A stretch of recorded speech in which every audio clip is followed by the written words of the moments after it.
bonus ahead for Gunvolt 1. So last time I mentioned I played the Gunvolt series in a bit of a unconventional order. See, normally you'll play Gunvolt 1 and 2. Then you either play GV3 first, or X1 and then X2. Playing X1 before GV2 isn't exactly impossible, but I do think you lose on some nuances in Copen's characterization in this title.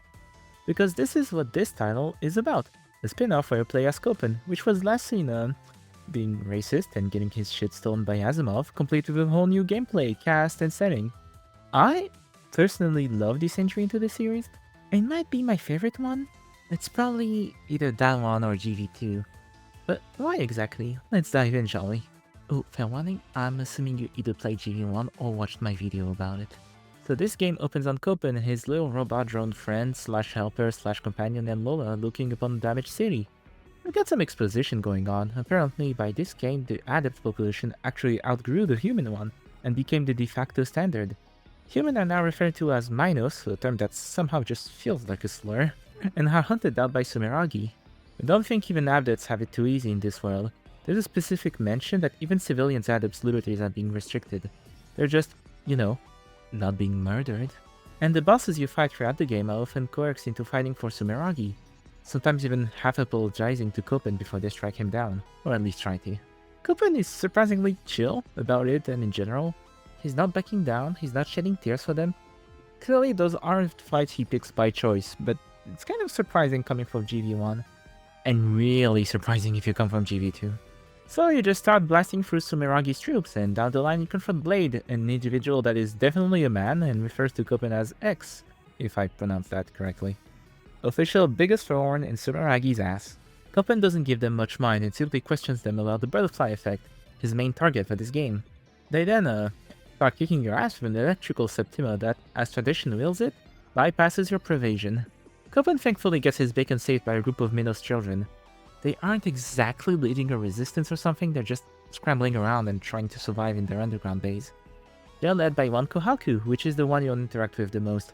She's cheery, she's bright, but she's also definitely aware of her circumstances and tries to ask semi-seriously Copen to stay with them to protect them, knowing full well that he can't exactly do that. He has places to be, people to save, and asses to kick. And yet, he surprisingly agrees. He frames it as a trade, their operations base, for his protection and help. But no one is really fooled. And that's pretty much the setup for what's to follow. Copen is noticeably more soft in this game, even if still quite a bit distant, but you get the sensation something happened for him to have evolved this way. As for Lola, she's a funny gremlin that's nice to have around, and the children are children.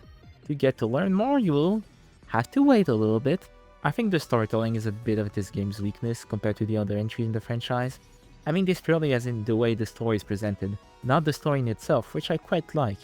The thing is, while GV1 progressed the story through the mission briefings, the boss dialogue, and in mission script provided you selected the right English dub option, X lacks that last one entirely.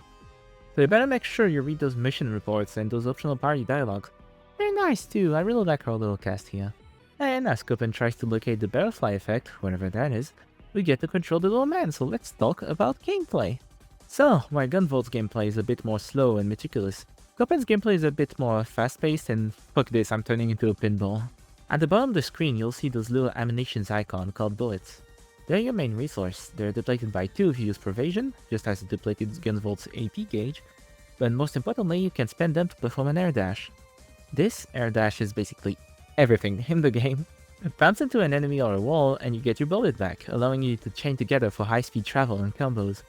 And if you did bounce into an enemy, they're tagged for auto-aim with your gun or your EX weapons. You start with just Stellar Spark, an electric horizontal attack that turns into a homing satellite when you've tagged into enemies. Each time you defeat a boss, you get a new EX weapon based on their abilities, which is extremely effective against one of the other bosses out there, a la Mega Man. There's a fair amount of range there, I'm pretty satisfied with the choices you get. Though I've gotta say, when I first played the game, I used Anchor Nexus as a crutch for far too long. See, most EX weapons deplete your EX gauge located at the top of the screen, quite fast if used in rapid succession. Anchor Nexus basically consumes any and turns all your dashes into homing attacks, which is quite useful when you're not that good at the game. But if you rely too much on it, you'll kinda stop experimenting with EX weapons, and I think that's a bit of a shame. In general, most EX weapons are fun to use. I really like that seesaw one you can spam in midair and once you've tagged an enemy. It's really nice to try and win kudos. Cause yes, this game used the kudo system again. Do a lot of stylish actions and you gather kudos. Use a skill, you only have one screen wide attack in this game by the way. It'll press a checkpoint to back them into your score. Depending on the difficulty, if you get hit once or thrice, you lose all of your current kudos and have to start all over again.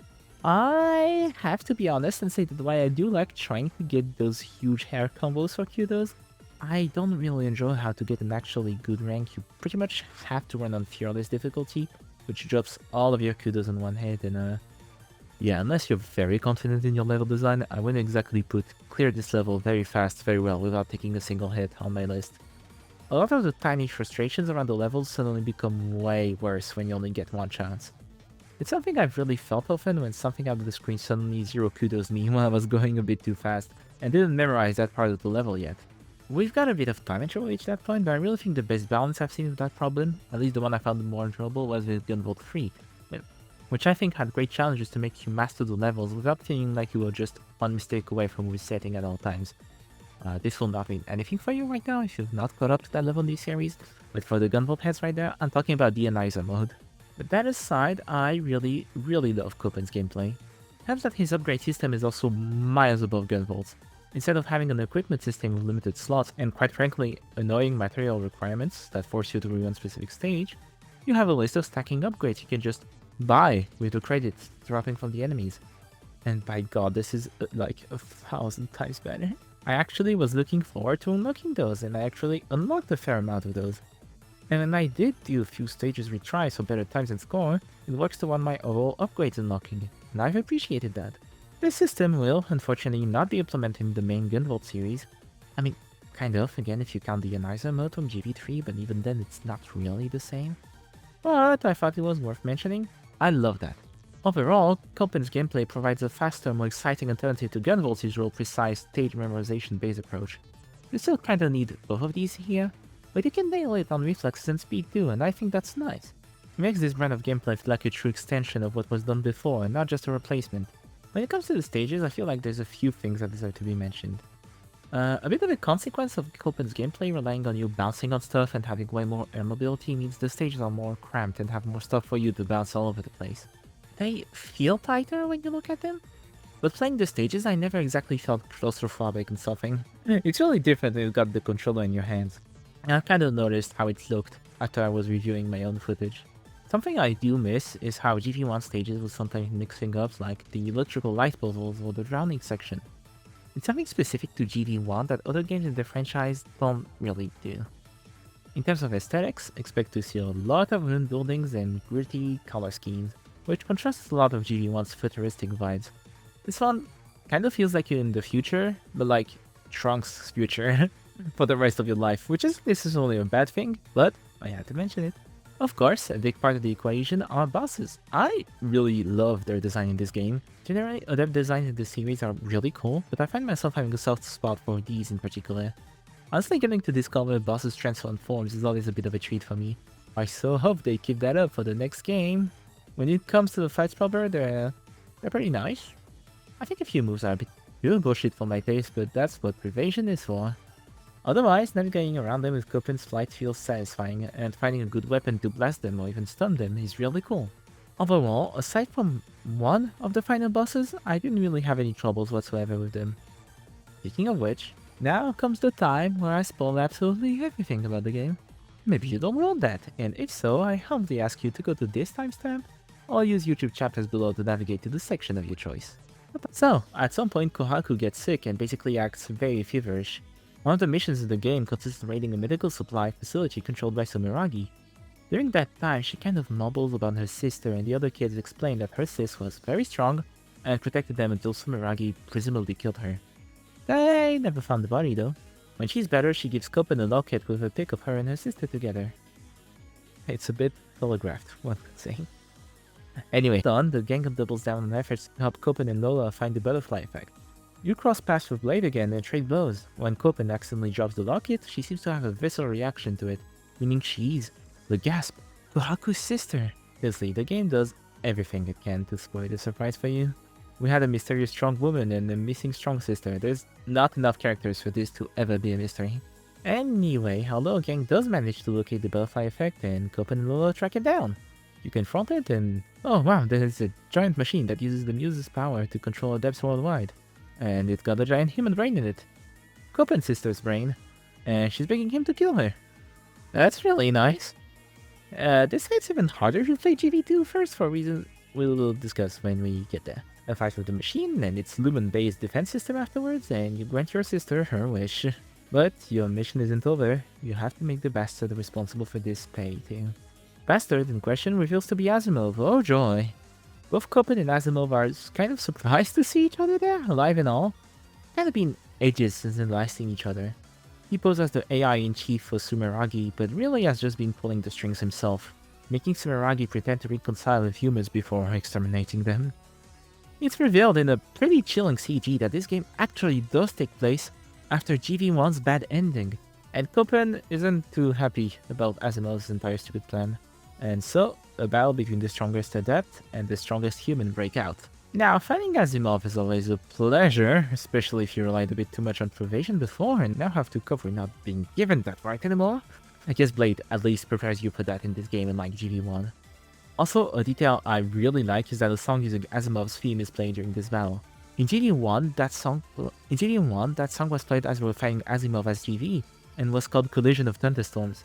But now that you're fighting him as Copen, it's aptly renamed to just Thunderstorm. I do love that kind of detail. When you defeat him, he was just an illusion. A voice rings in the room and Copen is shot right in the eye. And shit, is he a cyborg? It makes sense, it's been 100 years, Jesus, since GV1. Copen pieces together that good old Asimov is going cuckoo crazy from age and malfunction due to his electrical septima. Takes on a form of pure electricity incarnate, and that is funny, for a reason we'll talk about in GV3's video. But for now, we've got some job to do. A bit of a mean battle in a really mean ult that I don't like and don't really understand still later. Asimov still manages to cheap shot both Copen and Lola. Lola draws upon the Muse's power to heal Copen without much success, then Asimov took too much damage during their altercation and needs to eepy tiny baby to recover. Laying on the ground with the last of her strength, Lola streams her song worldwide, and Kohaku understands that it's nothing of an SOS call. The credits start, and you've got Kohaku some fucking how traversing the deadly level we just got through, huh? Doesn't make sense, but at least I like the visuals. She gets surrounded by a bunch of Asimov clones, oh boy. I recognize that's right, he's about to shoot the fuck you bullets. Kohaku gives a bit of an unconvincing speech about not giving up and the power of determination or whatever. But thankfully Blade appears to save her and repay her debt to Copen.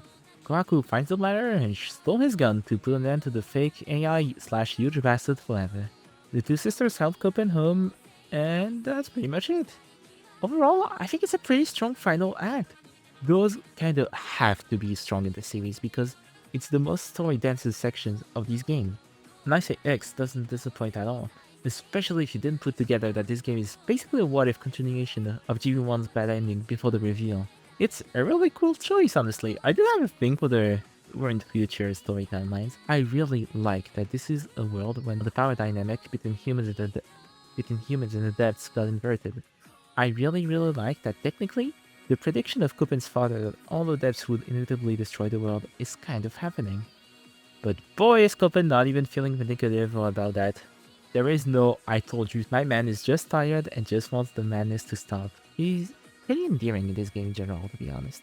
He's gonna make GV2 Copen feel harder to love, that's for sure. Overall, I think IX1's power is how it basically feels as a full entry into the series. Pretty much every other GV game out there. The most spin-off games often feel too derivative to me.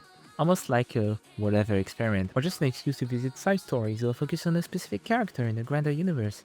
And if it doesn't feel like that, then it often feels quite smaller in scale, which can also feel bad sometimes. Now, I've seen some pretty good spin-offs in my time. I'll always vouch for Crisis Core Final Fantasy VII.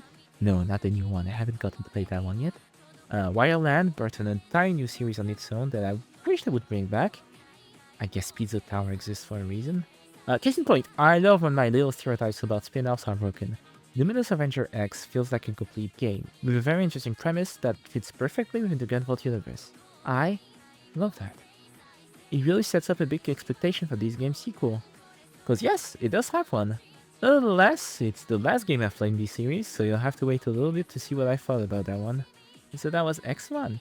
A really good game that I absolutely adore. When we next tackle Gunvolt 2, I'll have to decide on which one of these two are my favorite in the series. And boy, that's hard as whole heck. In the meantime, you can give me a little sub or check out my other stuff. There's significantly less Gunvolt than Sonic L Pokemon. But hey, I promise I'm gonna look outside of my usual tastes sometime soon. Anyway, catch you later.